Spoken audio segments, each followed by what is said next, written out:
We are facing a climate emergency, driven by the burning of fossil fuels.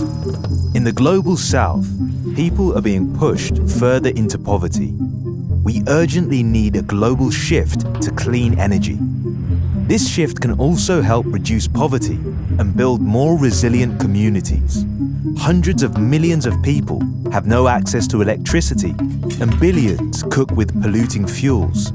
Sustainable Development Goal 7 aims for access to energy for all by 2030, but people need other types of support to live decent lives. Farmers wanting to increase their incomes may need power for irrigation, but they'll also need affordable inputs, training, finance for equipment, and opportunities to sell their crops. People's needs also vary depending on who they are and where they live. Current energy planning tends to treat energy as a standalone infrastructure investment. But to plan energy for a climate-resilient future, we need to understand the full picture of energy demand.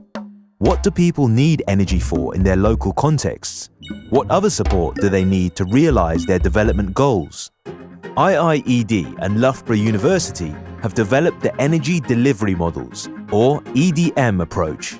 EDM is a 6-step problem-solving process to plan energy for local development and enhance climate resilience.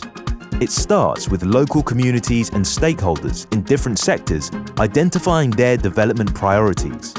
Next, solutions are designed to meet those needs, integrating energy with other types of support. This is all fully costed with local buy-in for financial and social sustainability and attention to environmental risks. For instance, a group of farmers want to improve their incomes while facing water challenges caused by climate change.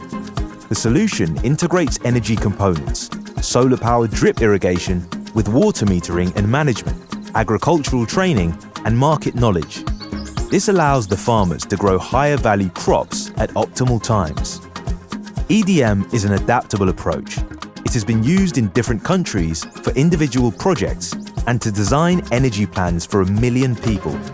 It can be used by NGOs, local governments, and businesses. For a just transition to clean energy that builds local climate resilience, we need a transformation in how we plan energy. We want to collaborate with partners across the global south. To join us and find out more, get in touch.